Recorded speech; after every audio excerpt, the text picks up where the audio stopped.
We're getting ready for the fourth quarter here in this matchup between San Sebastian and Arellano. Maraming salamat sa inyong panonood. At Ton Rojas together with Renzo Navarro, and we also have Flo Del Agua joining us at courtside.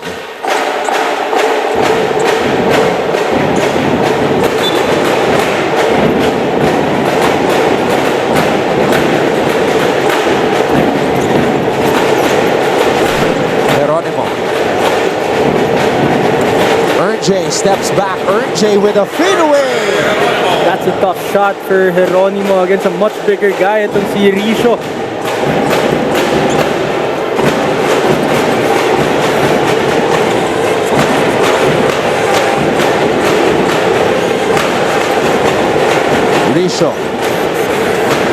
Risho throws it out to Segovia. Segovia short on the back shot. And Coach Manabat says, let's slow it down and organize. Well, yun din yung naging story nitong game na to. Itong San Sebastian, talagang isang chance lang sila every possession eh. Talagang yung Arellano is really doing a great job securing those defensive rebounds. Ncaa, fade away. And Segovia. Mas gusto ni Geronimo yung may bantay.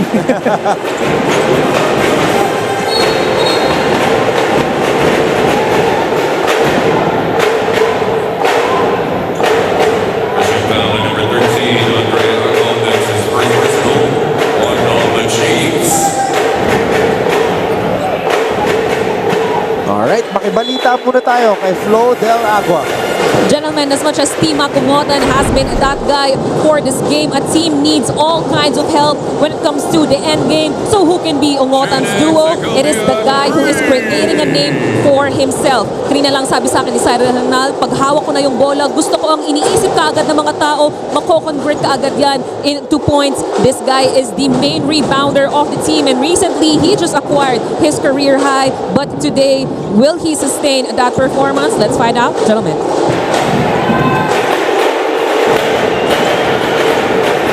Well, right now, Cyril Hernal is in a very physical battle against this tough San Sebastian squad, trying to fight their way back into this game.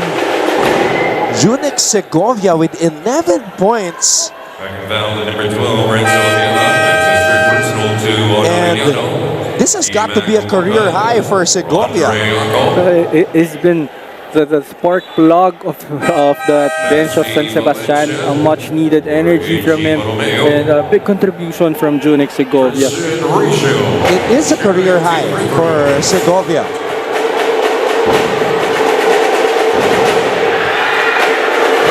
Risho missing on that free throw. So you have 4 players in double digits para sa San Sebastian. You have Castor with 16, Deltarama, Segovia, and Risho all with 11. But the problem is the next guy only scoring 4 points for San Sebastian, which is itong si Gabat. So, ang dami talagang ang dami pang players na pwedeng mag-contribute for them to be able to catch up in this game.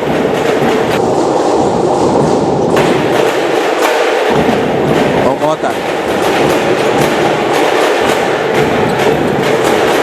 Felebrico on the run. Felebrico to Risho. That was a great transition offense for the San Sebastian Stags, but itong si Timac Ongotan might have twisted his ankle. This is big for Arellano.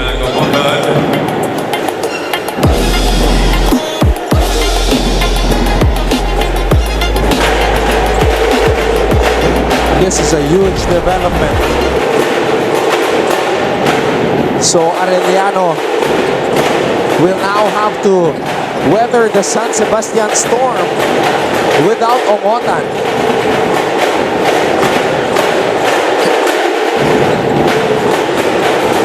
Aviera. Under goal stab is good. And another offensive rebound for Arellano. That was Maverick Binoya against TJ Filibrigo that time. And I think ito na yung time for San Sebastian to put JDR back in. Lumanag. Wow, Andre Lumanag. Trying to come up big once again for San Sebastian. This is the offensive rebound of Mav Vinoya, but what about the attack of Lumanag? With all their main guys struggling on offense, he was the one stepping up for San Sebastian. Seeing Pimak Ongotan walking to the dugout. So that's a huge concern for Arellano. Ongotan today, 20 points. Kanina, 13 yung tamak ng Arellano. Now it's down to 4.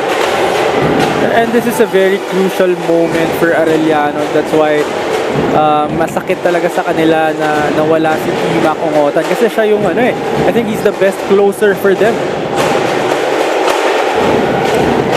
Abiera. Geronimo. Valencia. Risho with the rebound.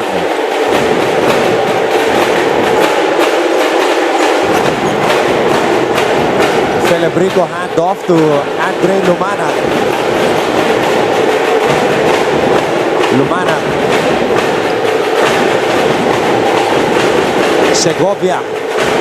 Segovia, wild shot picked up by Ncaa. Segovia asking for a foul. Geronimo blocked by Delarama. Celebrico is running. And TJ Celebrico will shoot 2.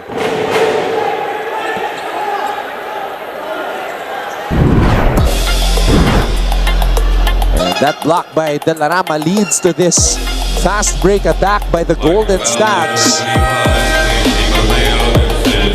So Pimak Ongotan returning to the game.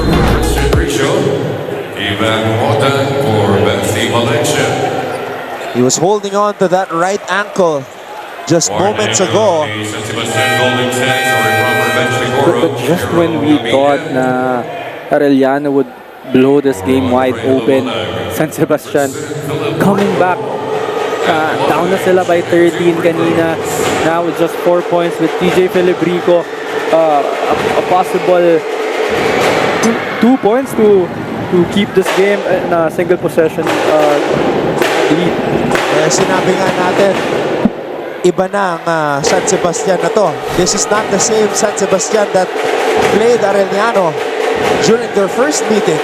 Well, yung back-to-back wins din kasi nila, sobrang laki niyan for their confidence. Even when they were down earlier, alam nila sa sarili nila na kaya nilang bumalik. Alam nila sa sarili nila na kaya na nilang manalo. And hindi tayo nagkamali. They're down by 2 points right now. Lumanag defending Ongotan. Abiera from way out over Delarama. That's a big shot by Renzo Abiera.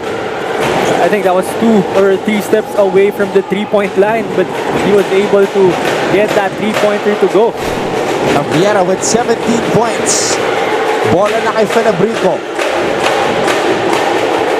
Celebrico throws it out. Castor for 3. Neil Castor with a response.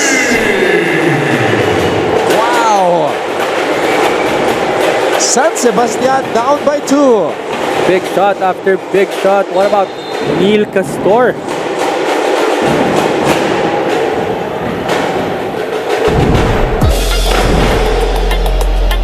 So eto yung tinira ni Renzo Abiera. Just a little bit of space is all he needs, and then Celebrico finding Neil Castor, who steps into that 3. That's now 19 points for Neil Castor, their big man.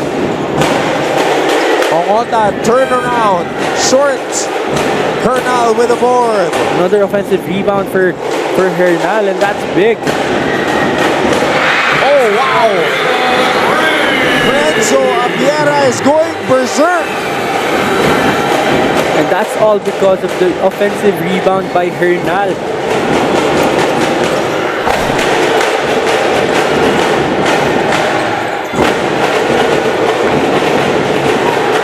turnover.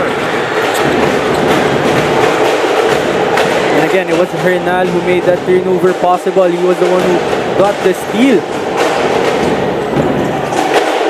Ongotan and Abiera have scored 20 points each for Arellano.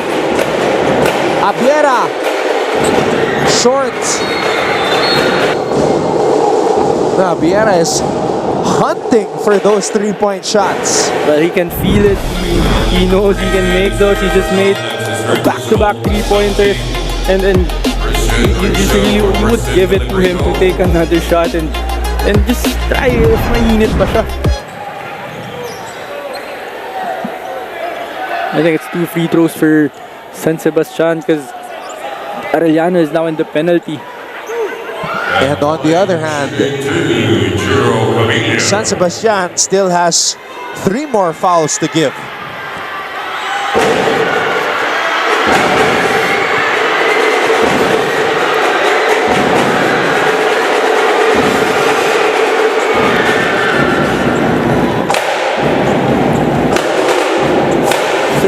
Sir Alan Olaiko.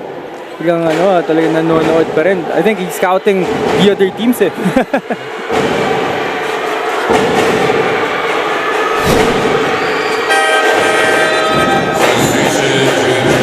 Wow, Cabilla sinking very important free throws, Lorenzo.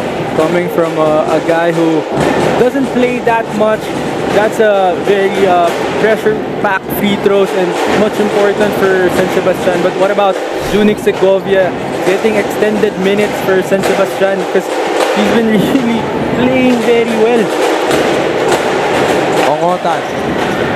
Ongotan, fade away. T-Mac Ongotan with 22 points. That's another tough shot for T-Mac Ongotan. Lost his balance for a bit, but still able to get that shot off go. De La Rama.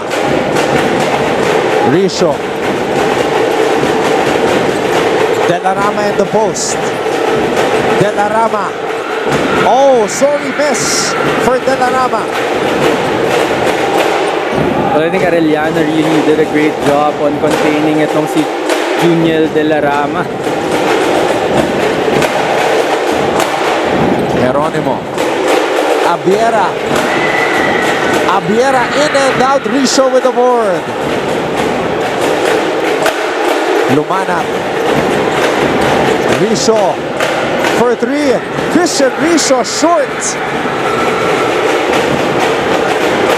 Well, I thought San Sebastian had an advantage that time kasi nasa floor itong si Ongotan eh. So I think they should have attacked that basket. Ongotan. Ongotan. T-Mac. De La Rama with the board. Segovia. Lumanag with a drive. De La Rama. Nabitawan ang bola. Arellano with a stop. Ongotan has it. That's a big turnover for San Sebastian. T-Mac for 3. In and out. Risho picks it up. Important possession for the Golden Stags.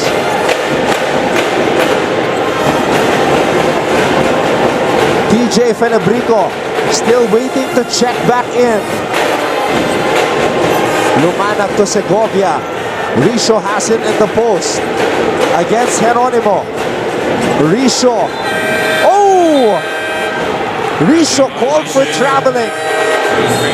That's a big defensive stop para dito kay Geronimo. That was a mismatch for him.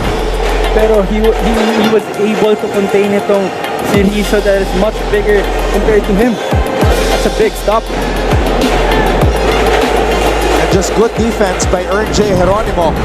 That's your point guard playing defense against the center of the opposing team. And that's big for Coach Chico. Geronimo. Double team. Geronimo to Borromeo. And the ball will stay with Arellano, but the officials want to review it. I think it's under 2 minutes, so it's automatic review for the officials, and that's like a close call. Kaya kailangan talaga nila tong i-review.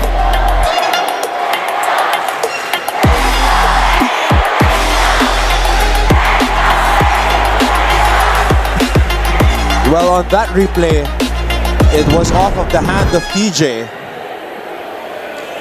as it bounced on the head of Cyril.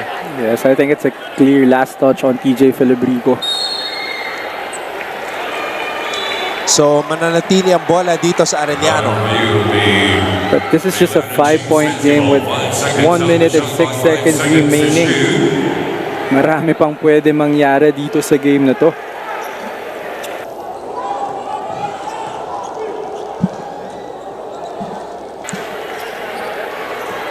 Geronimo will throw the ball in play.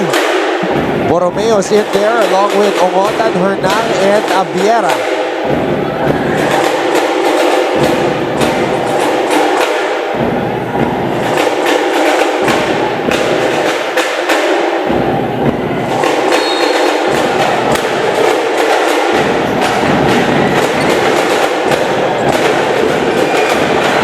Abiera from the corner.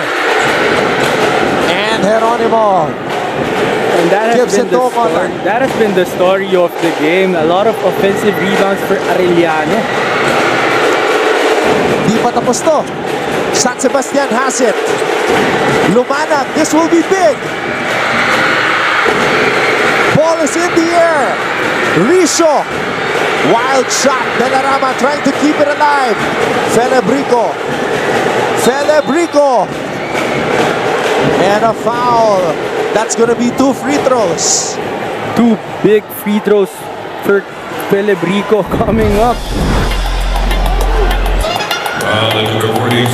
You know, San Sebastian is just trying to draw fouls from Arellano kasi alam nilang nasa penalty na eh. Well, as early as the 7-minute mark, yung Arellano is already in the penalty. Kaya alam din ng San Sebastian yun eh, na-recognize din nila yun. DJ Filibrico against the entire Arellano crowd. Oh! TJ Filibrico missing the first. That's a big miss. And Arellano's 6th man doing the job for them. That is a gallery of hecklers.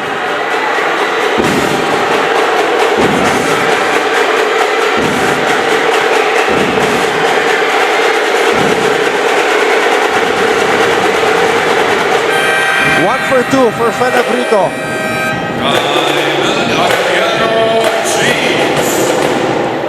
So Arellano calls a timeout with 34.2 seconds remaining.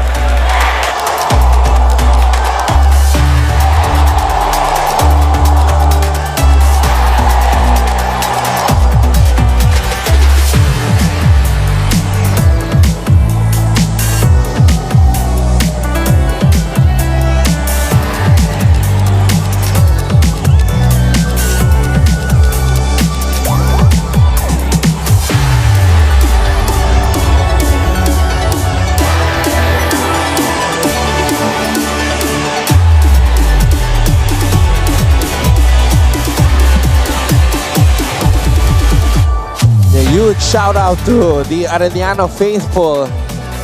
You know, that side of Arellano went so loud when TJ Filibrico was at the free throw line.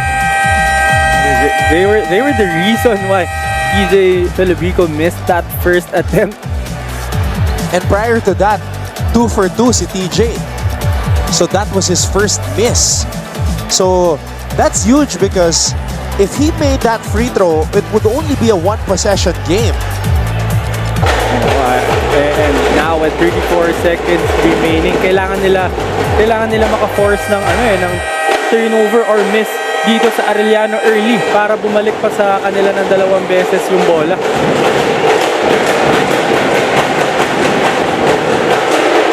Especially with Arellano opting to inbound full court. 24 seconds pa ang kanilang shot clock. Here we go. Geronimo gets it to Valencia. It's Felebrico against Geronimo. Coach Rob is calling for the double team. Abiera and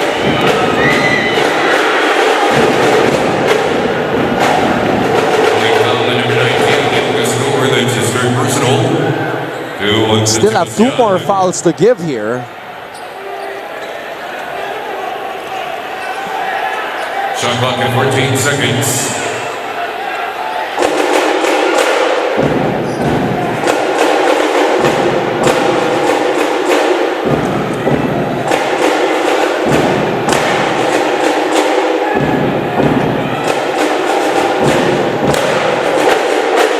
Valencia. Geronimo.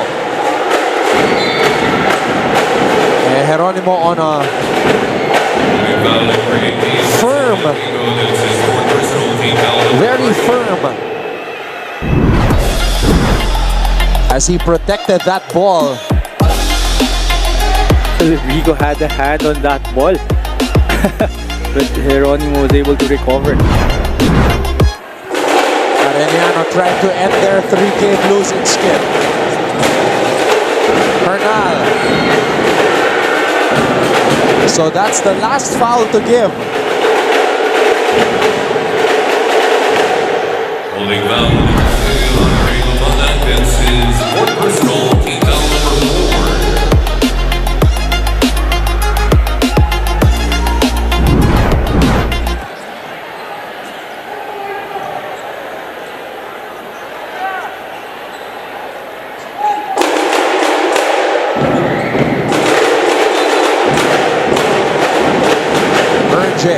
To T-Mac.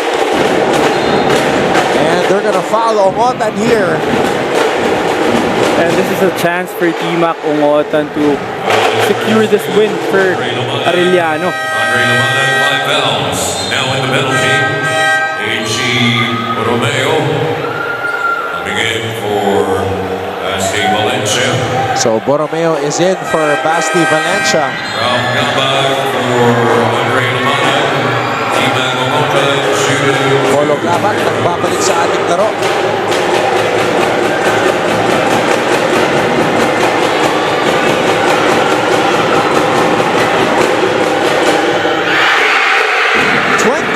Points for T-Mac Ongotan.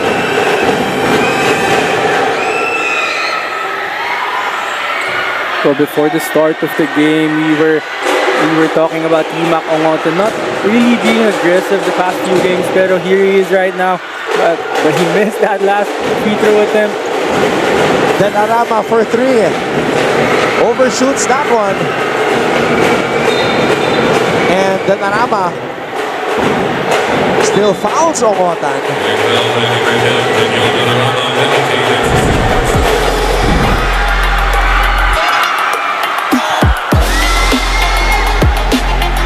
Well, it was just a tough afternoon for Juniel De La Rama. He didn't get his usual touches and usual looks. So yeah, you really have to give credit to Arellano for putting up a great scheme against JDR and the whole San Sebastian squad. T-Mac Ongotan, 24 points today. Now 25.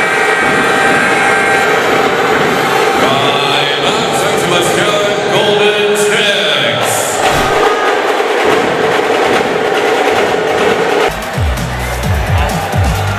As early as now, we have seen some students from JRU already hanging out here at the Phil Oil Center.